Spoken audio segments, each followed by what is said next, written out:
The prince ordered the maid to be punished, but when he saw the mark on her shoulder. Before we begin this beautiful period romance story, tell me in the comments where you're listening from. I love knowing where you're joining me from. The corridors of Verona's royal palace hummed with morning activity. The day of honor was approaching, and the servants moved like a river beneath the marble arches, each one carrying trays, candles, or bolts of fabric.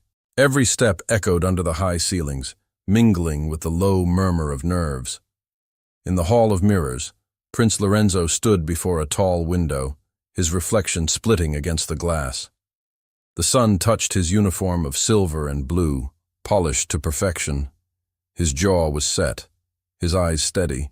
He had ruled the servants for 6 years in his father's name, and not once had anyone dared to speak his name without fear. He turned as the chief chamberlain entered. "Is my cloak ready?" "Yes, Your Highness. It waits on the stand." Lorenzo nodded, crossing to the ceremonial cloak draped over a carved chair. It was the symbol of his station, white silk embroidered with the royal crest. The court would gather in less than an hour to watch him place it over his shoulders before the king and the visiting nobles. Not a thread could be out of place. At that very moment, in the servants' quarter below, Emilia hurried through a narrow corridor with a basin of clean water in her hands. Her steps were quick, her heart faster. She was late. The laundry mistress had been scolding the younger maids, and she had volunteered to deliver the final rinse to the upper hall herself.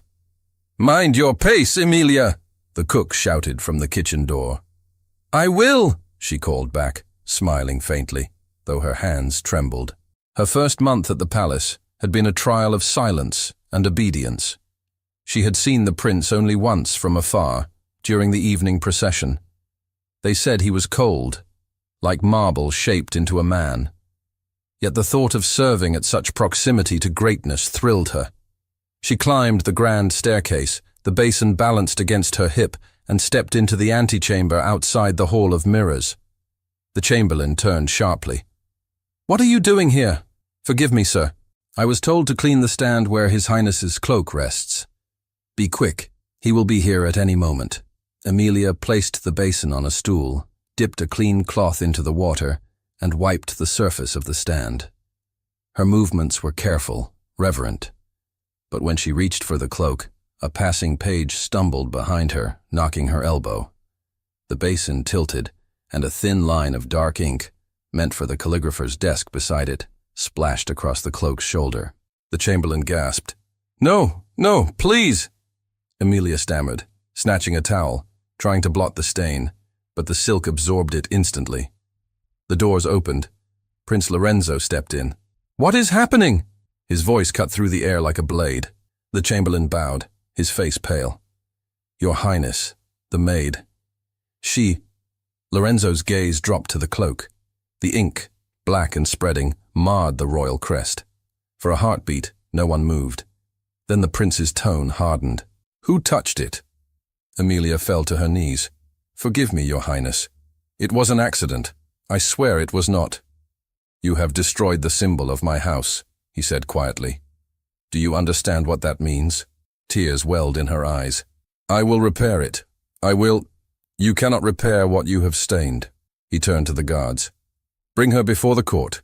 Let them see what carelessness costs." "Your Highness, I beg you," the chamberlain murmured. "The ceremony will begin with discipline," Lorenzo interrupted. "Obedience is the first honor of Verona." The command echoed across the marble floors. The guards seized Emilia by the arms. She did not resist. Her breath came in small, uneven gasps as they led her through the corridors into the great hall where nobles were gathering for the day of honor. When the trumpet sounded, everyone fell silent. Lorenzo entered, cloakless, his expression unreadable. The king, frail but present, sat upon the throne, watching with quiet confusion. "My son," he said softly, "what is this?" Lorenzo bowed. "A lesson, Your Majesty." He turned to face the servants lined against the walls. Emilia was brought forward.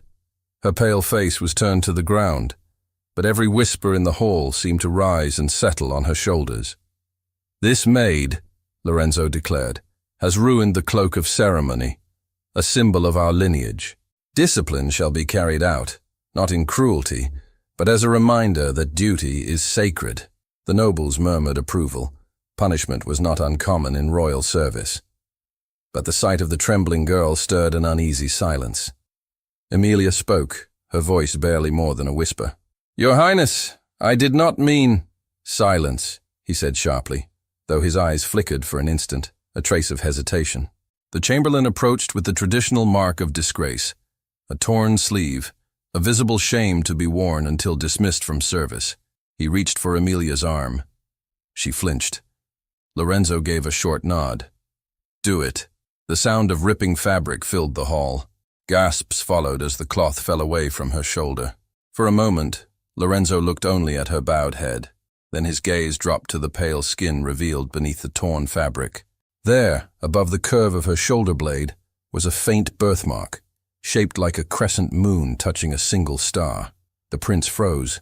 Every muscle in his body turned to stone. The hall was silent except for the distant rustle of banners. He stepped closer, his voice low and strained. "Where did you get that mark?" Emilia looked up, startled by the change in his tone. I have always had it, Your Highness." He swallowed hard, as if the words tasted like memory. "Since birth?" "Yes, my lord. The sisters at the convent said I was found with it, wrapped in a blue blanket." Lorenzo's breath caught. The king stirred on the throne. "What is it, Lorenzo?" The prince did not answer. He could still see his mother's face as she had described the night her daughter vanished. The night of the fire, 18 years past. "If ever she is found," she had whispered, "you will know her by the mark. A crescent and a star upon her shoulder." He had dismissed the tale as grief's invention, but here it was, living, breathing, standing before him. The hall's murmurs rose again, uncertain now. "Your Highness," said the chamberlain softly, "shall we proceed?" Lorenzo did not hear him. He stared at Emilia as though the world had narrowed to the space between them. "What is your name?" he asked, though he already knew. "Emilia, my lord." He repeated it, as if testing how it sounded on his tongue. "Emilia." The king leaned forward. "Lorenzo, explain yourself." This is not the time for riddles. But the prince remained still, torn between duty and a voice that came from far away. A child's memory, the echo of his mother's lullaby. He remembered her tears, her promise that his lost sister would be found. The courtiers began to exchange uneasy glances. Finally, Lorenzo turned to the assembly. "Release her." The guards hesitated. "Your Highness?" "I said release her." The command rippled through the hall. The nobles looked at one another, whispering behind fans and gloved hands. The king's brow furrowed. "This is most irregular." "Perhaps," Lorenzo murmured, his gaze never leaving the mark. "But justice is not always what it seems." Emilia stood trembling, unsure whether to flee or fall at his feet. The prince stepped forward, lowering his voice so that only she could hear. "Who raised you at the convent? Do you remember who brought you there?" She shook her head. "No, my lord. The sisters said a stranger left me at the gate. I was only a baby. They found me wrapped in silk with a small medallion. But it was taken when I entered service here." "What kind of medallion?" "A silver one, shaped like a crescent and a star." Lorenzo's heart stopped. The same symbol was engraved on his mother's locket, the one she had worn until her death. The chamberlain cleared his throat nervously. "Your Highness, shall I take the maid away?" "No." Lorenzo's tone was calm, but his face had grown pale. "No one touches her." "But sire, the law requires—" "I am the law here," he said, his voice rising. "Leave us." The chamberlain bowed and withdrew, his face tight with confusion. The courtiers followed, murmuring. Soon only the prince, the king, and Emilia remained in the great hall. The king spoke slowly. "My son, what troubles you?" Lorenzo hesitated. "Father, do you recall what mother said before she died?" The old man's eyes clouded. "She spoke many things." "You mean the child?" "Yes." The king's face darkened. "That story again. Let it rest. The child perished in the fire. She said the body was never found." The king's voice grew stern. "Enough, Lorenzo. The past serves no one." Lorenzo turned away. His hands trembled slightly at his sides. Perhaps it serves her. Emilia stood silent, trying to understand the storm behind his words. She could not guess why the prince's gaze burned with such strange intensity. The king rose, weak but firm. "Send the girl back to the servants' wing. The matter is closed." Lorenzo bowed stiffly. "As you command." When the king left the hall, Lorenzo remained motionless for a long moment. The silence between him and Emilia was heavy, almost unbearable. Then he spoke quietly. "You are not dismissed." She looked up, startled. "Your Highness, you will remain in the upper wing until I say otherwise." "Yes, my lord." Her voice trembled. He moved closer, lowering his tone. "Do not speak of what happened today, to anyone. I swear it." He nodded once, then turned and strode out of the hall. The guards escorted her back through the corridors, but this time with uneasy respect. The rumor had already begun to spread. The prince had halted a punishment, and for a maid. In the antechamber, the servants whispered as she passed. What did he say to her? Why did he stop? Emilia kept her eyes lowered. Her heart was still pounding from the humiliation, from the weight of his stare. She could still hear his voice. Not angry now, but confused, almost afraid. When she reached her narrow chamber, she sank to the floor, clutching her torn sleeve. The mark on her shoulder throbbed faintly under the candlelight, as if it, too, remembered being seen. Across the palace, in his private study, Lorenzo paced before the fire. He poured a glass of wine, but did not drink it. His thoughts were racing, tangled between disbelief and hope. He opened the drawer of his mother's desk. Inside lay a small journal bound in pale leather, her handwriting delicate and fading. He turned the pages until he found the entry dated the night of the fire. "The west wing burns. They tell me the cradle was empty. May God keep her safe. She bore the mark of the moon and star. If ever Lorenzo finds her, he must show her mercy, for she will be all I leave behind." The words blurred before his eyes. Could the maid truly be that child? Or was it some cruel twist of chance? A knock came at the door. It was the chamberlain again, bowing low. "Your Highness, the court awaits your return. The ceremony." "Proceed without me," Lorenzo said. "My lord, it would be seen as defiance. Then let it be seen." He dismissed the man with a wave. When the door closed, he leaned against the desk, staring into the flames. For the first time in years, the prince who ruled with iron calm felt his certainty crumble. The image of Emilia's shoulder burned in his mind, not as the mark of a servant, but as a sign from a past that refused to die. He thought of his mother's lullaby, soft and haunting. The melody rose unbidden in his memory, and he heard again the words she had once whispered, "When the moon meets the star, you will know." He pressed a hand to his temple, as if he could silence the memory. Outside, the bells of Verona rang for the ceremony that had begun without him. Inside, silence pressed close, a silence filled with the pulse of revelation and fear. He could not yet name what he felt, not belief, not disbelief, only the sense that his life had just shifted its course. When he finally lifted his head, his reflection in the mirror looked back at him, pale and shaken. He whispered to himself, "Where did you get that mark?" And somewhere in the servants' wing, Emilia, staring at the same mark under her candlelight, murmured to the darkness, "I have had it since the day I was found at the convent gate." The palace woke the next morning in a stir of whispers. Servants moved in cautious silence, carrying trays through corridors where conversation ceased the moment a guard passed. What had begun as a simple act of discipline had turned into something far stranger. The prince, they said, had halted a punishment mid-sentence. He had spoken privately to the maid. He had defied the king's word. In her chamber beneath the servants' wing, Emilia sat on the edge of her narrow bed, the torn sleeve of her dress neatly folded beside her. She had not slept. Every time she closed her eyes, she saw the prince's face again, the way his coldness had cracked, the way his voice had trembled. She touched her shoulder lightly, tracing the birthmark beneath the skin as if to confirm it was real. The door creaked open. The elderly nun, Sister Agnese, stepped inside. Her veil faded from years of service. "Child," she whispered, "you must keep quiet. They say the council is questioning your loyalty." My loyalty. Emilia frowned. To whom have I been disloyal? I have done nothing wrong. Sister Agnese sighed. Truth matters little when the palace fears embarrassment. They need someone to blame. But the prince will protect himself first. Remember where you stand. Emilia lowered her head, her hands clasped tightly in her lap. He looked at me as if he knew me, she said softly. As if I were someone he'd lost. The nun hesitated. What did he say to you? Only that I must speak of it to no one. The old woman's expression darkened. Then it is worse than I feared. Please, sister, tell me what you mean. But Sister Agnese shook her head, glancing toward the narrow window. There are ears everywhere. Listen to me, Emilia. The mark you bear. Some say it belonged to a child of the royal blood. If they believe you are that child, they will not rejoice.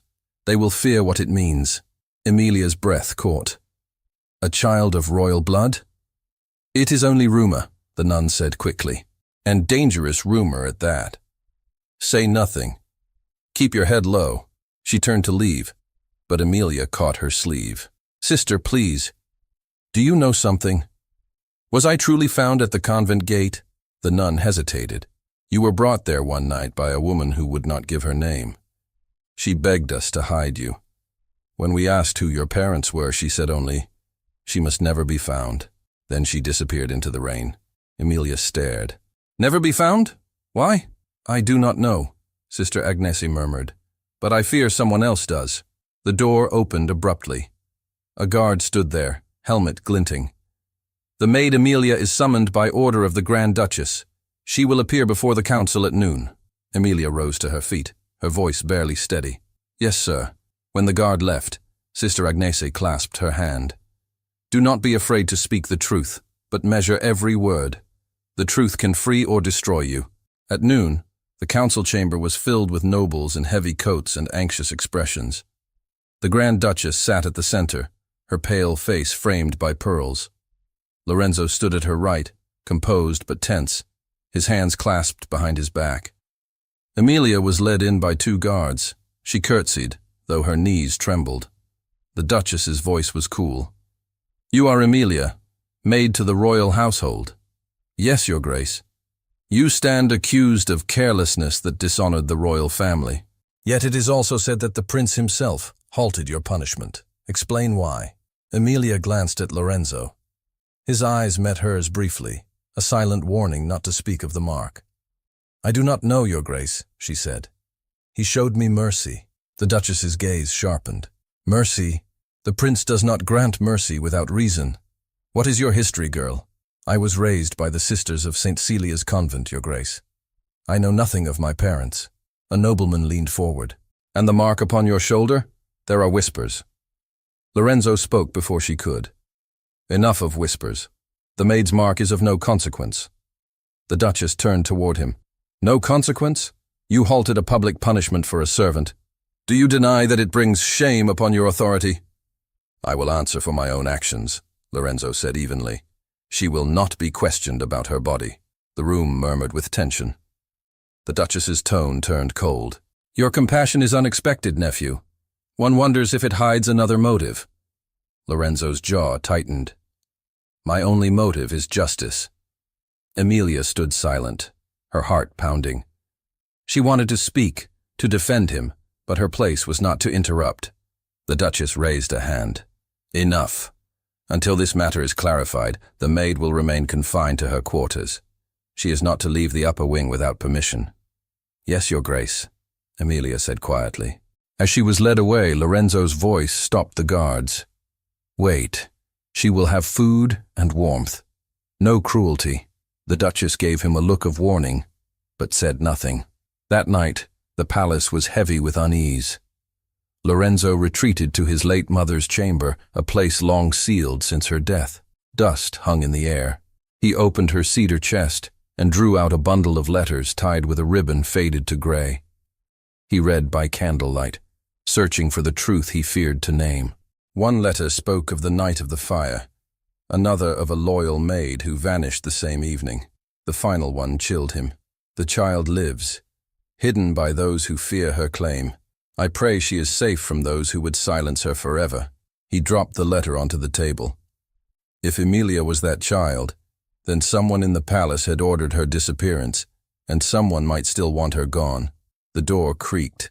His friend and aide, Captain Matteo, entered quietly. "You have not slept, my lord. Tell me what you know of the West Wing fire," Lorenzo said. Matteo frowned. "That was 18 years ago. The records say it began in the servants' nursery. A woman perished. The nursemaid, I think. Nothing more. Her name? I believe it was Rosa." Lorenzo stared into the flame. "Find out if she had family. Anyone who might have taken a child. You suspect something." "I suspect everything." Matteo nodded. "And the maid? She is to remain untouched. Tell the guards that any harm to her will answer to me." Matteo bowed slightly, though concern clouded his face. "Rumors are spreading, my lord. They say she is your mistress." Lorenzo's eyes flashed. "Then let them talk. Lies are safer than the truth." The next morning, Emilia awoke to the sound of voices outside her door. Two maids whispered about her fate. "They say she's to be dismissed." "No, the prince protects her." "Why would he? Unless she's—" The door opened suddenly.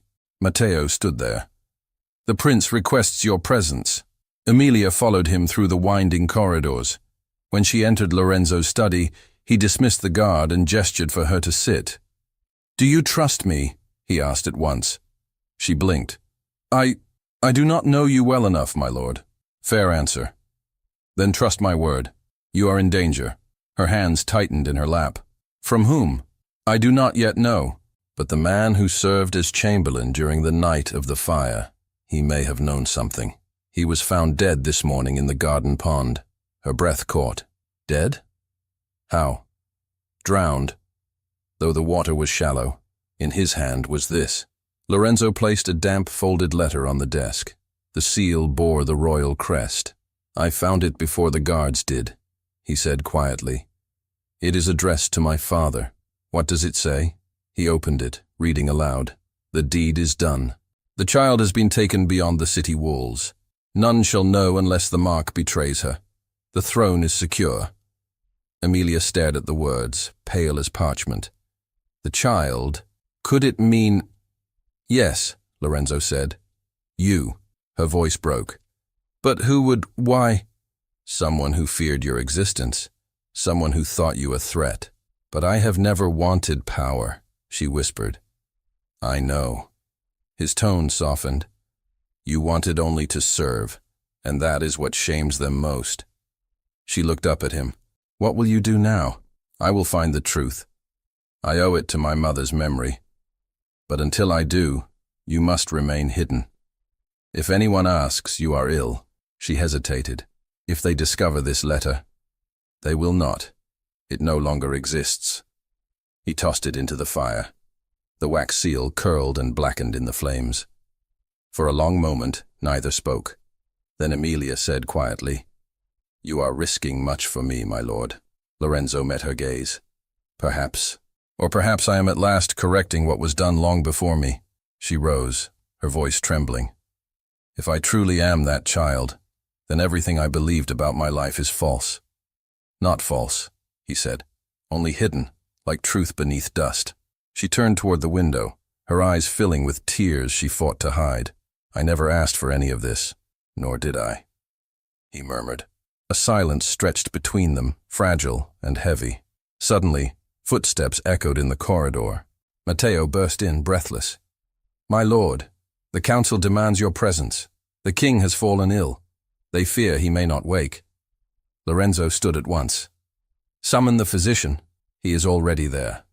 But the Duchess says the cause is grief. She blames this investigation. She insists that the maid be removed from the palace before dawn." Emilia's face drained of color. "Removed. Banished," Matteo said grimly. "The order is already written." Lorenzo's voice was low but fierce. "Over my dead body." Matteo hesitated. "If you defy the council again, they will accuse you of rebellion. Then let them. I will not allow another innocent to suffer under my name." He turned to Emilia. "You will not be sent away. I will see to it." "But the Duchess—" "She does not command me." Emilia shook her head in disbelief. "You cannot fight them all." Lorenzo's gaze hardened. "Watch me." Outside, thunder rolled across the evening sky, though no rain fell. In the courtyard below, torches flared against the wind as messengers hurried between wings of the palace. The air was thick with rumor and fear.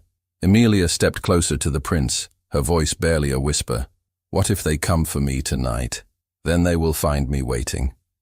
He moved to the door, calling for Matteo. "Double the guard at her chamber. No one enters without my order." Matteo bowed. "As you command." When Lorenzo turned back to Emilia, her eyes shone with unshed tears. "Why do you protect me, my lord? Out of duty or pity?" He hesitated, his expression softening. "Out of something I cannot yet name." The wind rattled the window panes. From the far end of the corridor came the distant sound of bells, slow, mournful, announcing the king's failing breath. Lorenzo looked toward the sound, his jaw set. "It begins," he said quietly. "And we are not ready." Emilia reached for the edge of the desk to steady herself. "If the king dies, what will they do to me?" "They will make you disappear before the funeral banners are raised," he said. A knock pounded on the door. Matteo returned, his face pale. "My lord, there is more. The Duchess has already sent a messenger. The order for banishment is signed. It will be carried out before the first bell of dawn." Lorenzo's hand clenched on the table. "Then dawn will not come for them as they expect." Matteo's eyes widened. "What are you planning?" Lorenzo looked from his friend to the trembling girl beside him. "I am planning," he said quietly, "to save what remains of my mother's blood." The thunder rolled again, shaking the windows. The fire burned low, the shadows deepening around them. And as the guards in the courtyard prepared for the night watch, a voice whispered through the dark corridors, spreading from servant to soldier, from chamber to hall, that before morning light, the maid who bore the mark of the moon and star would be gone forever. Night fell heavy over the palace of Verona. Clouds rolled above the towers like restless smoke, swallowing the moon. The courtyards lay empty, the fountains stilled. Inside, the corridors were alive with whispers and footsteps. Rumor had turned into fear. The king was dying, the council divided, and the prince defied them all for a servant girl. Lorenzo stood alone in his study, the window open to the cold air. The candlelight trembled across the letters he had gathered, fragments of a secret that refused to stay buried. The letter found in the dead chamberlain's hand had been only the beginning. Now he saw the pattern clearly. Someone in his own bloodline had ordered the disappearance of a child. The motive was power. The consequence was guilt passed through generations. Matteo entered quietly, cloak damp from the mist. "The guards are uneasy, my lord. The Duchess has doubled her watch around the upper wing. She fears you will move the girl." "She fears correctly," Lorenzo said without turning. Matteo frowned. "You cannot oppose the council and hold the crown. They are waiting for the king's last breath to strike." Lorenzo faced him. "If the throne demands silence over truth, then it deserves to crumble. Then at least let me help you crumble it safely." Lorenzo's tone softened. "I will not abandon her, Matteo. Not while I live." He moved to the desk, drawing out another letter, one he had found hidden in his mother's diary. The ink was faded, but legible. "Listen to this," he said. "The child was not burned. Rosa carried her away before the flames reached the nursery. She swore to place her where no one would look, among those who serve rather than rule." Matteo read the line again, his brow furrowed. "Rosa, the nursemaid who died, or who was said to have died. Her body was never recovered. Then she may have lived long enough to deliver the child to the convent." "Exactly." Matteo shook his head slowly. "And whoever wrote the letter found on the chamberlain killed him to keep this buried." Lorenzo nodded. "Someone who still fears the child's name." A knock interrupted them. One of the younger guards entered, pale and nervous. "Forgive me, my lord, but the council has gathered in the West Hall. They request your presence." "Request or demand?" "Demand, my lord." Lorenzo glanced at Matteo. "Keep her safe. If I do not return by dawn, take Emilia and leave Verona." "Leave? To where?" "Anywhere the crown cannot reach." Matteo's jaw tightened. "If I must." Lorenzo placed a hand on his shoulder. "You have served me like a brother. I ask one more loyalty. Protect her life above mine. The guard waited nervously as Matteo bowed in silent agreement. When Lorenzo entered the West Hall, the nobles rose, their faces drawn and cold. The Duchess sat at the head of the table, the royal seal before her. "My lord," she began, "you stand before the council accused of obstructing royal order and concealing a threat to the crown. The maid in question—" "Her name is Emilia," Lorenzo said. The Duchess's expression sharpened. "Is to be removed from the palace before dawn, as decreed. Do you intend to defy this?" "Yes." The word fell into the silence like a stone. A murmur of outrage rippled through the hall. One nobleman stood. "You overstep, Prince Lorenzo. Mercy is a virtue in priests, not in rulers." Lorenzo faced them calmly. "Perhaps that is why rulers so often fall." The Duchess's voice rose. "You risk treason." He leaned forward slightly. "Treason against what, Aunt? Against the truth?" The nobles stirred uneasily. The Duchess signaled to a guard. "Bring the witness." The doors opened. Sister Agnese entered, escorted by soldiers. Her hands trembled as she clutched her rosary. Lorenzo's eyes widened. "Why is she here?" "She was found visiting the maid against orders," the Duchess said. "We thought it best to hear her testimony." The nun bowed. "Your Grace, I meant no harm. I only wished to comfort the girl." "Then tell us," the Duchess pressed. "What do you know of her birth?" Sister Agnese hesitated. Her eyes darted toward Lorenzo, then back to the Duchess. "She was brought to us as an infant. I do not know by whom. I was told to keep her hidden, to never reveal her mark." "Did the messenger bear any sign?" The nun's voice faltered. "Only a silver medallion, a crescent and a star." The hall went still. Lorenzo spoke quietly. "You see, the story is not fantasy. The mark exists. The medallion existed. Both match the emblem my mother kept for her lost child." The Duchess rose from her chair, her face pale. "That proves nothing. Many trinkets bear such symbols. Not with my mother's initials engraved beneath them." Whispers broke through the hall. The Duchess's voice turned cold. "If this girl is who you claim, then she threatens the succession. She would divide the loyalty of the court. Would you risk Verona's stability for a ghost of the past?" Lorenzo's gaze hardened. "I would risk everything for justice." The Duchess struck her cane against the marble floor. "Then you are no Prince of Verona." He straightened. "Perhaps not. Perhaps I am only her son." The tension snapped. Nobles rose, shouting over one another, but Lorenzo's voice carried above them. "Enough. You call this council law, but it reeks of fear. If any harm comes to that girl, you will answer not to the crown, but to me." He turned and strode from the hall, leaving stunned silence behind. Back in the upper wing, Emilia sat by the window, listening to the distant uproar. She could hear the clash of voices carried by the corridors. The city beyond the palace walls was quiet, unaware of the storm gathering above it. The door opened.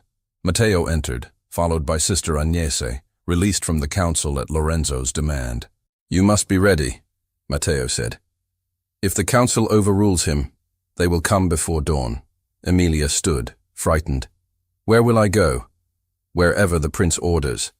She shook her head. "I cannot let him risk his life for me." Sister Agnese touched her arm gently. "Child, fate has already chosen your path. All you can do is walk it." "But I do not want a throne," Emilia said, her voice breaking. "I want peace."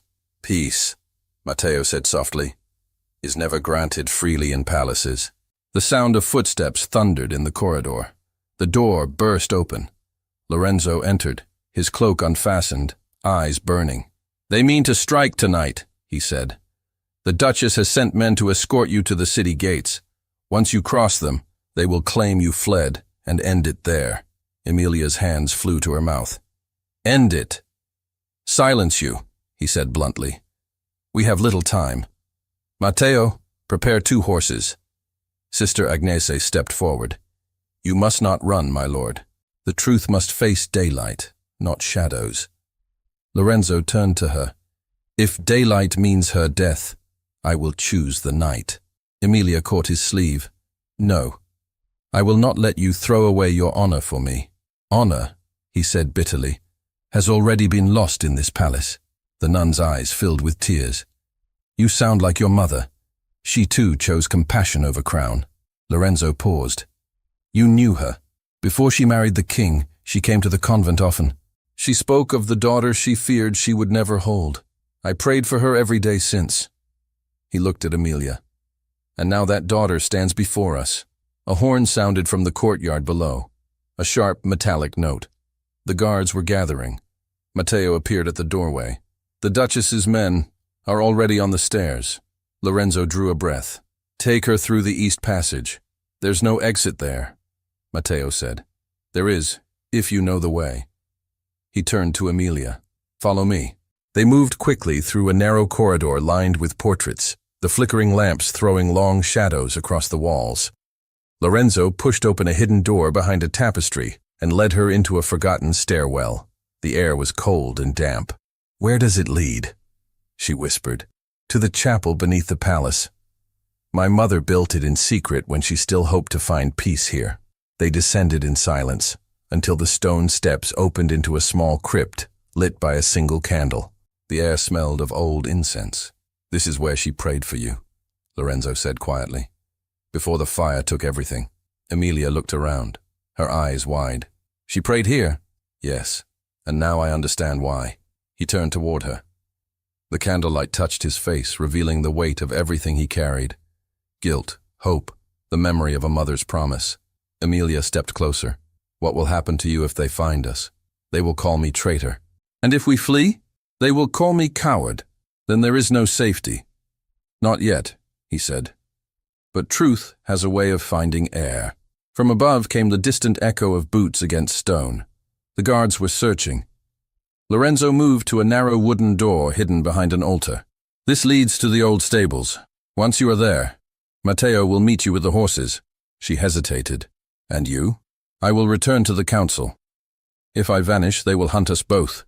If I stay, I can buy you time. Emilia reached for his hand. You would face them alone? For you, he said simply. Her eyes filled with tears. Why do you care so much? You barely know me. He looked at her, the truth burning behind his restraint. Because I think I have always known you. Long before I saw your face. Their hands remained clasped for a heartbeat longer than he released her. Go. She stepped toward the door but stopped when a noise echoed from above. The sound of shouting. Matteo's voice rang faintly through the stairwell. My lord! They've sealed the courtyard! Lorenzo turned sharply. Then we are out of time! The chapel door burst open. Soldiers poured in, torches blazing. The Duchess herself appeared behind them, her cane striking the floor. So this is where you hide your shame, she said. How poetic. Lorenzo stepped in front of Emilia. You will not touch her. She is a danger to the throne. She is the throne's forgotten daughter. The Duchess's eyes narrowed. A dangerous claim, without proof. The proof was destroyed by your hand, he said. The letters, the chamberlain, the truth, all burned to keep your secrets safe. The Duchess's voice trembled with fury. You accuse your own blood. I defend it, he said. The soldiers raised their torches uncertainly, caught between fear and loyalty. Emilia stepped forward. If my existence brings only ruin, then I will go. Let me leave and spare him. Lorenzo turned sharply. No, but the Duchess smiled coldly. Yes, let her go. She will not survive the road. At that moment, Matteo appeared in the doorway, sword drawn though no weapon left its sheath. Step aside, he said, by the prince's order. The soldiers wavered. The Duchess raised her cane to strike the air. Seize them all! The torches flared. Chaos erupted in the small chapel. Shouts, confusion, the echo of boots on stone. Lorenzo seized Emilia's hand, pulling her toward the hidden door. Run! Matteo blocked the soldiers as long as he could, his voice echoing behind them. Go! I'll hold them! Lorenzo pushed Emilia through the narrow passage into the old stable. The night air hit them, cold and sharp. Horses neighed restlessly in their stalls. She turned, breathless. Matteo. He'll be killed. He knew the risk, Lorenzo said, gripping her shoulders. Now ride until the sun touches the hills. But before they could mount, a shout came from behind. The Duchess's men had found the second entrance. Lorenzo's hand tightened on the reins. It's too late for escape. And from the palace tower, the great bell tolled, slow, deep, unrelenting, announcing the death of the king. The great bell of Verona tolled long into the night. The sound rolled over the rooftops, through the marble corridors, through every chamber of the palace, until even the youngest servant knew the truth. The king was dead. Lorenzo and Emilia stood frozen in the old stable, the air thick with the weight of that single sound. The horses stamped nervously, their breath visible in the cold. Emilia pressed her hands to her face. "He's gone," she whispered. Lorenzo's voice was low. "And with him, the last protection we had." From the corridor beyond the stables came the sound of soldiers calling orders. The Duchess's men were searching every passage. Lorenzo caught Emilia's arm. "We must go, now." "No," she said, shaking her head. "Not like this. Running will only make me guilty of something I've not done. If you stay, they will make you guilty," he answered. "Do you understand? My aunt will seize the throne in my father's name. She will silence every witness who can challenge her." Emilia's voice trembled. "Then stay and fight her in the light of day. Don't become what they accuse you of being." The words stopped him. He looked at her, truly looked at her, and saw not a frightened maid, but someone who refused to hide, someone whose courage burned brighter than his anger. She stepped closer, her voice calm despite her tears. "You are your mother's son. You were born to lead, not to flee." He exhaled slowly, as though the weight of years lifted from his chest. "If I face them, you must stand with me."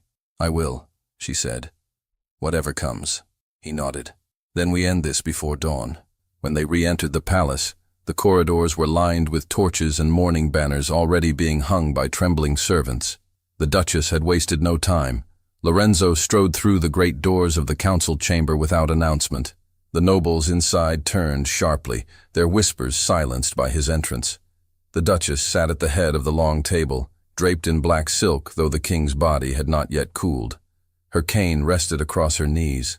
"My lord," she said with an icy smile, "you arrive at last. I wondered whether grief had overcome you." "Grief does not blind me," Lorenzo said, "but ambition blinds others." The room stilled. He continued, his voice measured. "My father's last decree was clear. The crown passes to me. Yet I see you wearing mourning as if it were a crown itself." "I wear duty," she replied. "Someone must keep order while you chase ghosts and servants." "I chase truth," he said, "and the truth will not vanish because you deny it." He motioned to the guards at the door. "Bring her in." Emilia entered, head held high, her torn sleeve replaced by plain linen. Gasps moved through the chamber. The nobles shifted uneasily. The Duchess's expression hardened. "You defy my command again." "I obey a higher one," Lorenzo said. "The king's own blood demands justice." He placed his mother's letters on the table. "These were written by the late queen. They record the night the West Wing burned and her infant daughter vanished. They name the nursemaid Rosa, who carried the child away." One of the councilmen leaned forward. "And you claim this servant is that child?" "I do not claim," Lorenzo said. "I show you proof." He took from his pocket a small silver locket, his mother's. The same crescent and star glimmered under the candlelight. "This was my mother's. It matches the medallion Sister Agnesa described.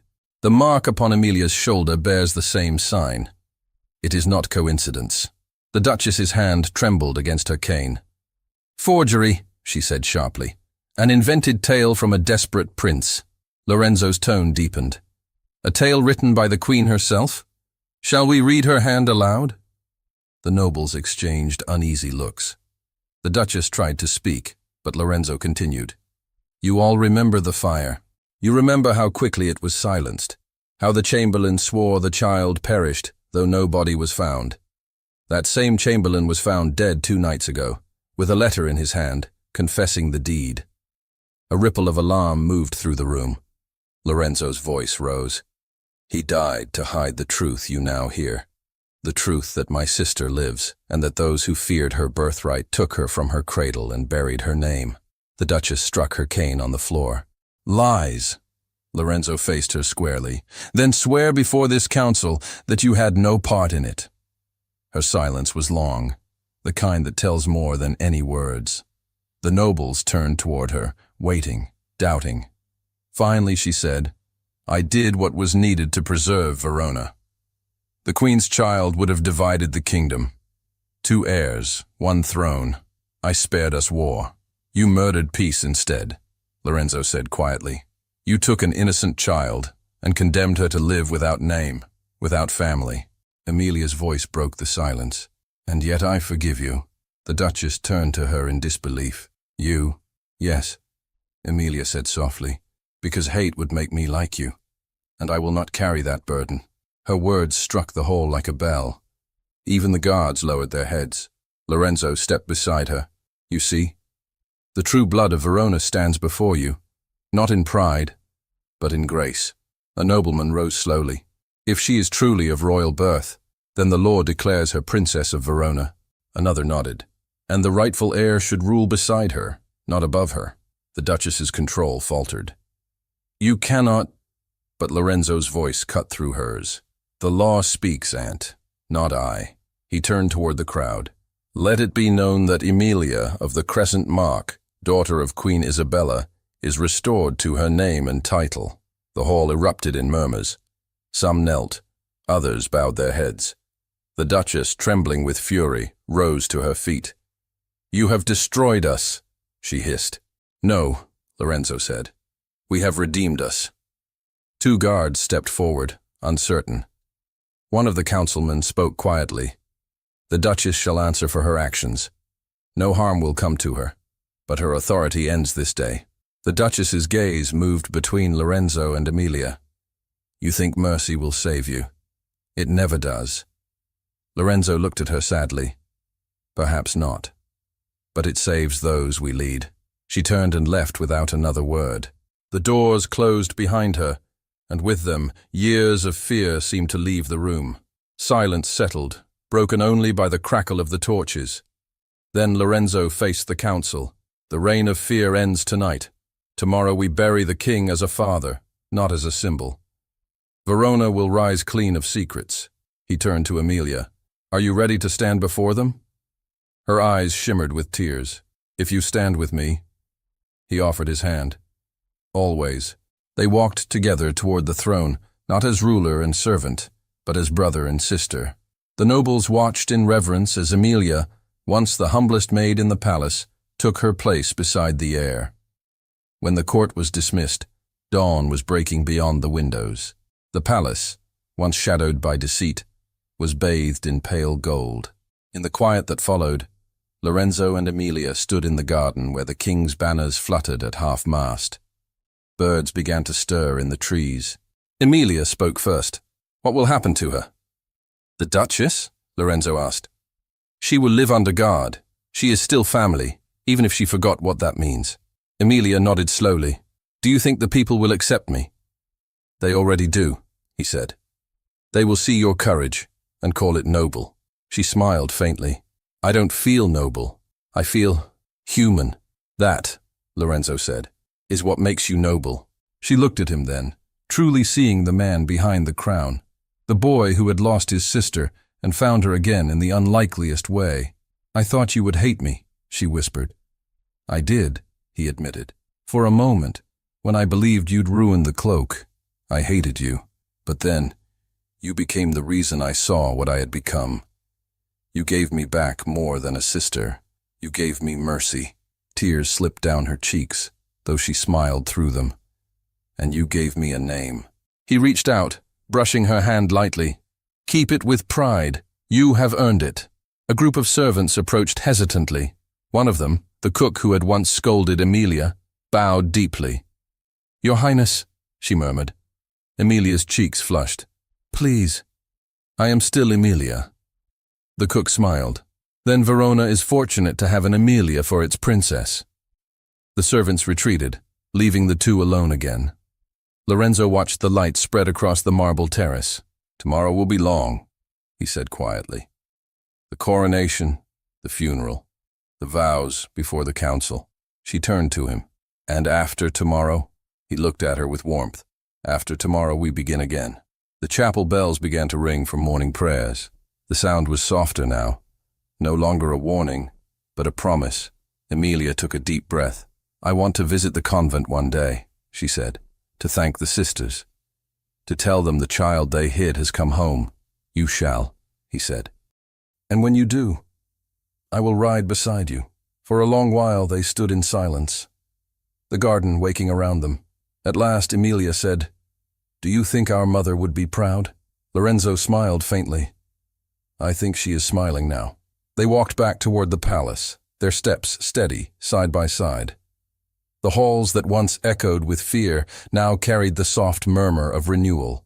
As they passed the servants' wing, Emilia stopped. "I will never forget this place," she said. "It taught me that dignity has nothing to do with titles, nor with crowns," Lorenzo replied. He looked toward the great doors of the throne room where the council waited once more. "Are you ready to face them?" She drew herself up, her voice steady. "Yes, let the truth crown us, not shame us." They entered together, the doors closing behind them as sunlight poured through the windows. And for the first time Verona's court rose not out of fear, but in respect for two souls bound by blood, by forgiveness, and by the courage to stand in the light. The city of Verona had never seen a dawn like that one. Bells rang from every tower, bright and unbroken, announcing not only mourning for the late king, but also the beginning of a new reign. The air carried the scent of spring and candles, of something clean, reborn. Crowds filled the palace square long before sunrise, waving white handkerchiefs and murmuring prayers for peace. Inside, servants hurried through corridors, now lined with garlands of laurel. For the first time in years, the palace was filled not with fear but with music. Laughter echoed faintly where whispers once reigned. In her chamber, Emilia stood before the mirror, her hands clasped over her heart. The dress she wore was simple, ivory silk trimmed with silver thread, but her eyes made it radiant. She had refused the heavy crown and jewels that the council offered, choosing instead a small pendant in the shape of a crescent and a star. Sister Agnese adjusted the pendant's clasp and smiled. "You look as your mother once did." Emilia turned toward her. "You think she would be proud?" "She would be at peace," the nun said softly. "You have turned the kingdom from judgment to mercy." "That is a queen's work." Emilia smiled faintly. "I do not feel like a queen." "Then you are ready to be one." There was a knock at the door. Lorenzo stepped in, wearing his formal uniform, his cloak clasped with the royal crest. His hair was slightly tousled, his face serious, but softened by something gentler than command. Sister Agnese curtsied and slipped out quietly, leaving them alone. For a long moment, they simply looked at each other. "You came early," Emilia said. "I could not wait," he replied. "The council is restless. They wish to begin." She smiled nervously. "And you?" He moved closer. "I wish to speak before the ceremony." Her breath caught. "Speak of what?" "Of what comes after." He stopped a few steps away, his voice steady but low. "We will rule together, you and I.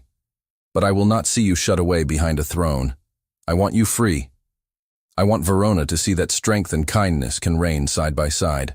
Emilia's eyes filled with emotion. "Then we will rule not as master and servant, but as brother and sister." He hesitated, his gaze softening. "Yes, as brother and sister, but also as something more." She blinked in surprise. "More? The council will speak of politics, alliances, heirs," he said, his voice barely above a whisper. "But I have thought of none of that. I have thought only of how you changed me. You taught me that power means nothing if it cannot protect what is good. You gave me back my heart." Her eyes shone. "You gave me my name." Lorenzo smiled slightly. "Then we are even." A trumpet sounded in the courtyard, sharp and golden. The ceremony was beginning. He offered his arm. "Shall we?"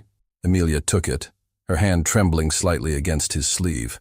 Together they walked through the marble halls, now flooded with morning light.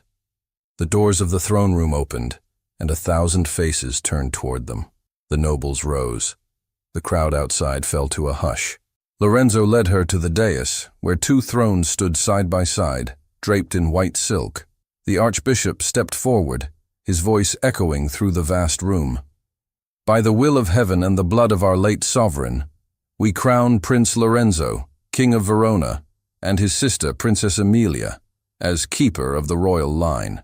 He lifted 2 crowns, one of gold, one of silver, and set them gently upon their heads. The hall erupted in applause, a wave of joy that seemed to shake the very walls. Emilia looked out at the sea of faces, at the servants who once feared her presence, now smiling with pride. Tears rose to her eyes. She turned to Lorenzo, and for a heartbeat, time stood still between them. He took her hand and raised it for all to see. "Verona," he said, "kneels not to fear, but to hope. Let this day be remembered not for death, but for life reborn." The crowd cheered, voices rising like music.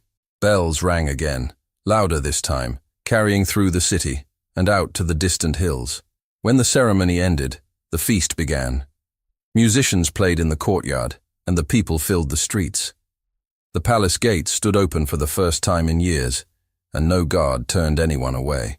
Lorenzo and Emilia moved among the crowd, greeting nobles and townsfolk alike. Children offered flowers, merchants bowed, soldiers saluted. An elderly baker pressed a loaf into Emilia's hands. "For good fortune, my lady." She laughed. "For good appetite, I hope." Lorenzo smiled beside her. "You have already won them, you know. They love you." "I am one of them," she said simply. "How could I not love them in return?" As the sun dipped low, lanterns were lit along the fountains, reflecting in the water like stars. Music drifted from every corner of the square. When the first dance began, Lorenzo extended his hand toward Emilia. "Will you dance with your king?" She laughed softly. "You are my brother, and my partner in rule," he said. "Tonight, we dance for Verona." She hesitated only a moment before taking his hand. They stepped into the center of the courtyard as the violins began to play. A slow, graceful melody that spoke of reunion and peace. Around them, the people formed a wide circle, clapping to the rhythm. Lorenzo's movements were measured, his posture proud, but his eyes never left hers. "You move well for a king," she teased. He smiled. "You move better for a queen who was once a maid." She blushed. "That maid once tripped over buckets." "Then I thank the heavens for buckets." Their laughter mixed with the music. The dance quickened, their steps weaving through light and shadow, past fountains and flowers, until the music slowed again to a gentle close. When the last note faded, the crowd erupted in applause. Lorenzo bowed to her deeply. She curtsied in return, her cheeks flushed, her eyes bright. The evening passed in celebration. Torches lined the palace gardens, tables overflowed with food. Matteo, healed and grinning, raised a glass to them. "To the king who found his sister, and to the sister who gave us back our king." Cheers followed. Emilia laughed through tears. Later, as the festival quieted and the stars brightened, Lorenzo and Emilia slipped away from the revelers to the terrace overlooking the city. Below them, the lights of Verona glowed like constellations upon the earth. For a long moment, neither spoke. Finally, Emilia said softly, "It feels strange to be loved so suddenly." "You earned it," he said. "You made them believe in gentleness again." She turned toward him. "And you, Lorenzo? What did you earn tonight?" He looked at her, his expression unreadable. "Forgiveness, perhaps, for what I was." "You were never cruel by nature," she said. "You were only afraid." "And you?" he asked gently. "Are you afraid now?" She smiled. "Not with you beside me." He stepped closer. The night breeze caught her hair, carrying the faint scent of laurel and candle wax. "I will protect you," he said. "Not because duty demands it, but because my heart does." She lowered her gaze. "You speak as though you love me." He hesitated, his voice unsteady for the first time. "In a way I do. Not as a brother loves a sister, though that bond is sacred, but as a man loves the soul that saved him. You remind me that mercy is strength."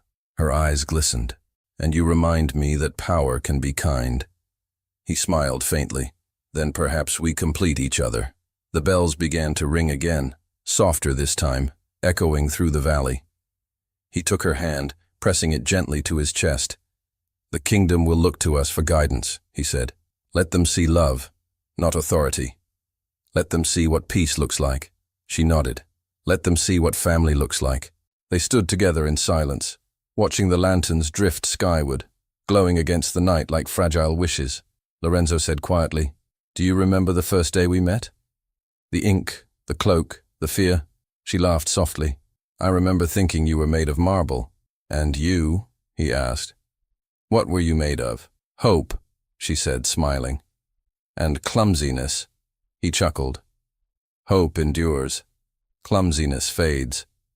She met his gaze. "Then hope has brought us here." The last of the music faded from the courtyard.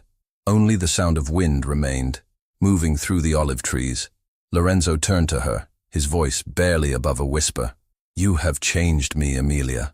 Before you, I ruled in silence. Now I wish to live in sound, the sound of laughter, of music, of hearts that no longer fear." She looked at him, her eyes shimmering with tears she did not try to hide. "Then promise me one thing, anything. Never forget the servants, the people who bow but still bleed. Promise that Verona will belong to them too." He took her hand again, clasping it firmly. "I swear it." "Then you are truly a king," she said. He leaned forward and pressed a kiss to her forehead. "And you are truly free." The city bells began their midnight song. Fireworks bloomed above the rooftops, scattering color across the sky. The people below cheered once more for their new sovereigns. Lorenzo and Emilia watched in silence, the light painting their faces gold. After a long moment, Emilia whispered, "It feels as though the stars have come down to dance." Lorenzo smiled. "Then let them dance for us." He held out his hand once more, and there, under the rain of sparks and music, they danced, slowly, quietly, as if the night itself had stopped to watch. When the last firework faded and the bells fell silent, Verona slept in peace for the first time in a generation. Lorenzo turned to her, his voice soft but certain. "The crown rests on our heads, but love rests in our hands. Let us keep it safe." Emilia's eyes shone as she answered, "Together, always." The moon rose high above the palace, bright as the mark on her shoulder. The wind carried the scent of laurel and the promise of a gentler age. Lorenzo looked at her one last time, the words leaving his lips like a vow. "You have given me back more than a kingdom. You have given me myself." Thank you so much for listening to this story all the way to the end. We hope it moved you as much as it moved us while telling it. We'd love to hear your thoughts. Leave us a comment telling us where you're listening from and what you liked the most. Rate this story from 0 to 10. What score would you give it? If you enjoyed this story, don't forget to subscribe to the channel and leave a like as a show of support. That really motivates us to keep creating and sharing more stories full of emotion and life lessons. And before we go, we want to remind you that an exciting and heartwarming story recommendation will appear on the final screen. If you'd like to enjoy it, just click on the video. Thank you once again for being here, and we'll see you in the next story.